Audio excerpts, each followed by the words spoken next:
familiar you are with the geography. So I've seen the life evolving in front of my eyes. Like I looked at the electricity when I was in grade 4, basically. And when I tell my daughter, who's a grade 4 student, that when I was in grade 4, we did have electricity in my house. So she can't simply comprehend that type of environment. And she was very young, the youngest one, when I was posted back from South Africa to Pakistan. One day driving on motorway, I took them to a village, and when they went to our home, my same daughter said to me that you are living in a very big house, a big house. I casually said to her that Poland, I was living here basically, we had almost 50 animals, some buffaloes, some cows, and some goats. It was a difficult thing. But she got super excited. She said, "Oh my God, Daddy, you were living in a farmhouse. That would have been amazing experience." It wasn't so that amazing when I was there. So every generation has its own problems, its own issues. Unfortunately, these Gen Z are the current generation, they are much more toxic with that. But recently, Professor Javed was here, so I should try out to do some session with him, and he gave a very good solution to that. I really like it. That parents should start from setting their own personal examples. That if your child, the first thing you mentioned that if your child is on phone or laptop all day, you wanted that. If the child is right. And secondly, if you are at home, you must also put your phones out of your bedroom, start setting up personal and only then it's possible. But these are issues because generally consumption. I'm not sure that how can parents of this age can dissuade their kids fear this from problem. My problem is everyone else's problem. But there's another aspect of it that if I go back to what Ali said, that maybe in another 10, 15, 20 years, our kids will be entering into an altogether different world.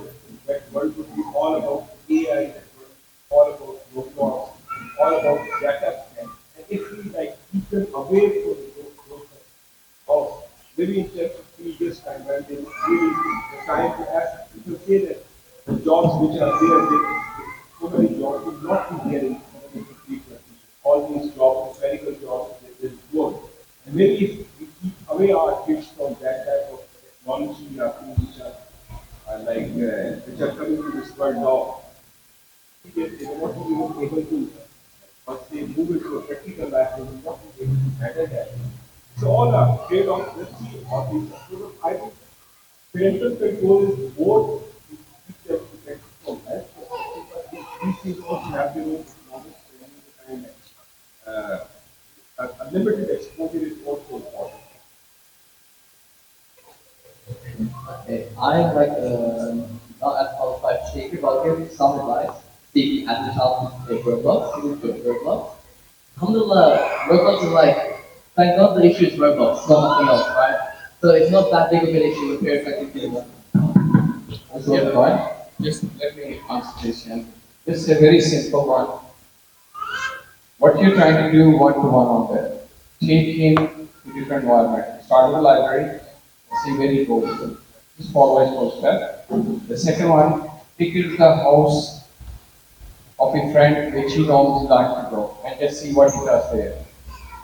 All right? And same thing, see, I know because you already told me he's into the spectrum. So if you do one-to-one, I'll give you more. But first you don't expose the environment externally by yourself. Take him there and see, observe, engage.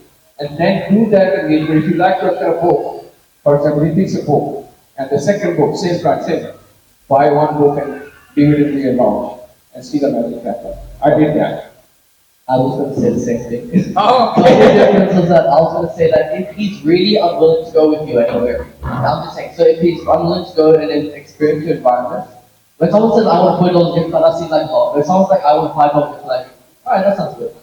So what you can do is that you can start off with $5, say, look, I know you want, like, let's say $40. How about this? I'll give you $5 if you come with me to this environment. Come with me to the library. We spend some time together. And then what he can do is that slowly you're giving a reward, which for you isn't much.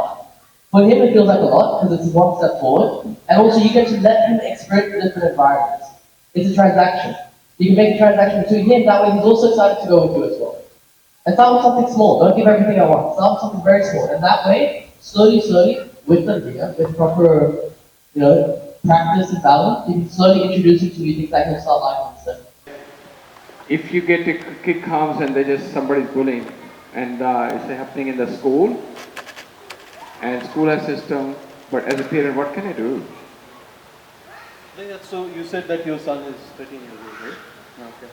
So bullying is actually, it's very common in all of the schools.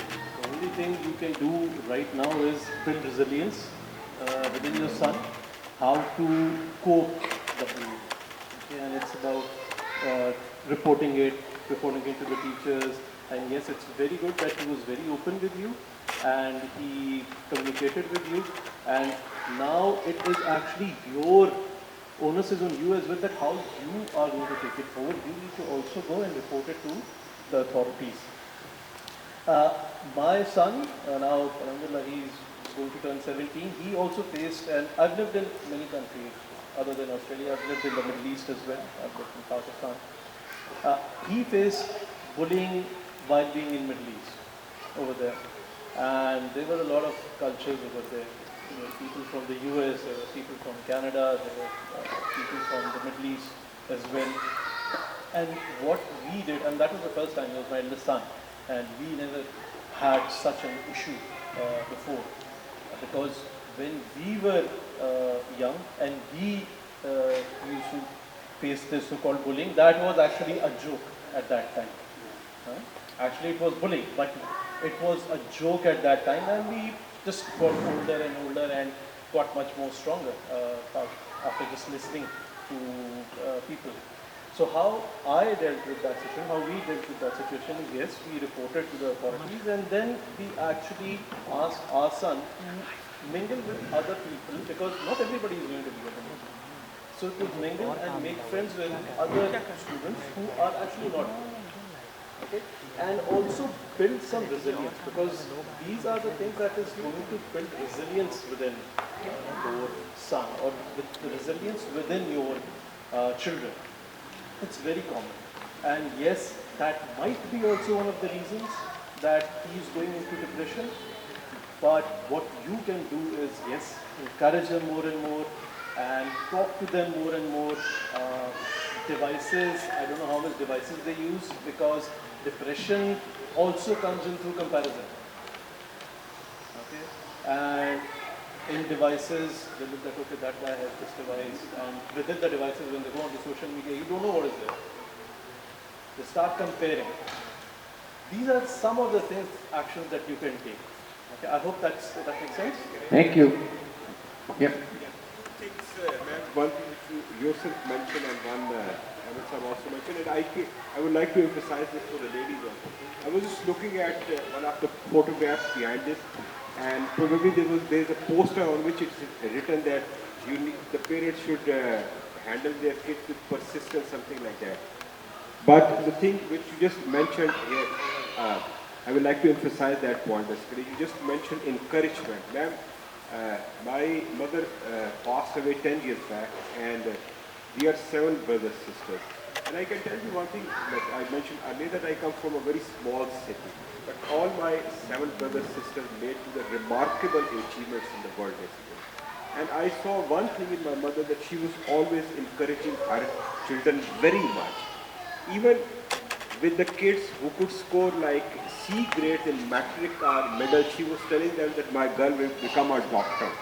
The girl couldn't become a doctor, but she still was able to do a respectable job much more.